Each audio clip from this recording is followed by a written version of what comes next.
Saya ingat beberapa pertanyaan dari Kiai Haji Imaduddin Utsman Al-Bantani itu juga merupakan pertanyaan, antara lain pertanyaannya sama dengan yang dulu pernah dipertanyakan oleh sebagian habaib kepada Zuriyah Wali Songo, yakni mempertanyakan soal catatan.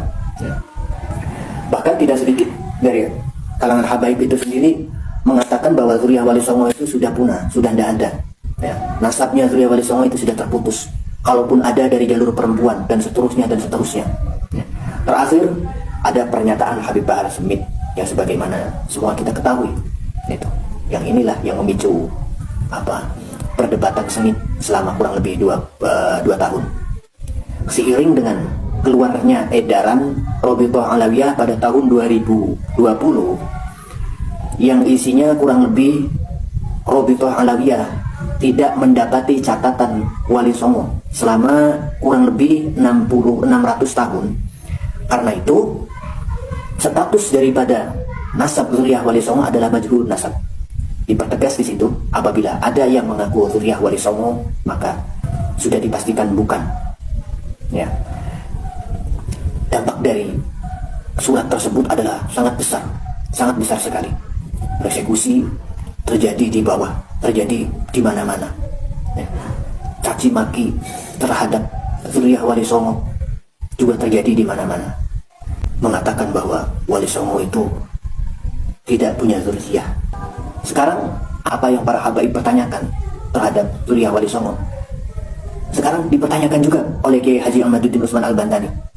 Mohon kiranya Rabithah Alawiyah, para habaib yang dalam hal ini diwakilkan oleh Rabithah Alawiyah untuk dapat menjawab pertanyaan-pertanyaan Kiai Haji Imaduddin Utsman Al-Bantani. Kiai Haji Imaduddin Utsman Al-Bantani dalam sebuah tesisnya mengungkap kepalsuan nasab Kabib-Kabib Ba'alwi. Namun sungguh miris, jika ranah pemikiran yang didasari dengan sebuah kajian itu dianggaplah suatu upaya kebencian terhadap klan Habib Ba'alwi, yang selama ini mereka menonjolkan diri sebagai ras termulia karena merasa dalam darahnya mengalir darah Rasulullah. Tentu permasalahannya, bukan hanya bagaimana orang itu dipercaya sebagai dzurriyyah Nabi. Tapi masalahnya mereka menafikan dzurriyyah Nabi yang lain.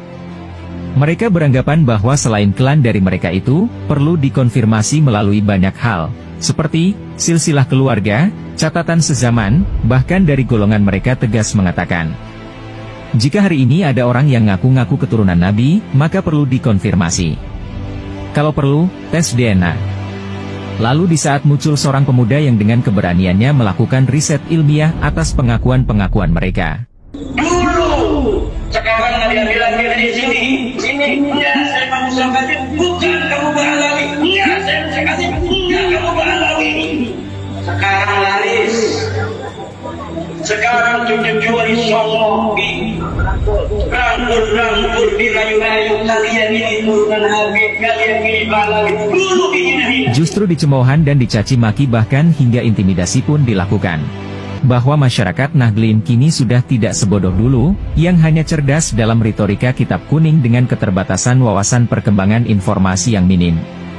Apa yang dilakukan Kiai Imaduddin Utsman adalah salah satu contoh bahwa generasi NU sudah mulai mampu mengembangkan khazanah kutubus salaf yang dikombinasikan dengan perkembangan kemajuan teknologi yang dapat menghimpun informasi, yang menghasilkan sebuah pemikiran yang harus diapresiasi.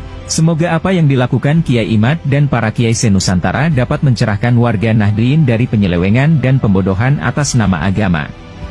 Langkah Kiai Imaduddin sudahlah amat tepat dan datang pada saat yang tepat. Dan kita semua warga Nahdlin di akar rumput, akan terus mendukung harokah, gerakan, fikroh istihadiyah, istihad pemikiran, Kiai Imaduddin, dan beliaulah sebagai tokoh muda NU dengan penuh kesadaran ingin menghidupkan kembali semangat taswirul afkar, membangun pemikiran, di dalam Nahdlatul Ulama, walaupun memiliki konsekuensi resiko yang sangat besar. Kiai Imad ini walaupun masih muda, tapi memang hebat. Temuan-temuan hasil penelitiannya bisa diuji kompetensi.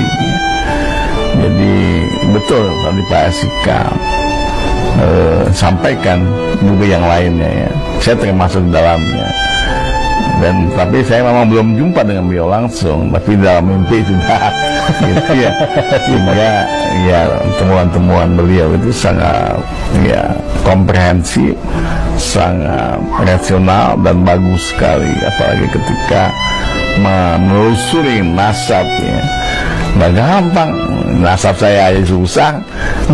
Dengan hasil penelitian yang saya sudah baca itu ya memang beliau objektif ya, menyatakan apa adanya ya, temuan beliau ini ya atas dasar hidayah, petunjuk dari Allah Subhanahu wa Ta'ala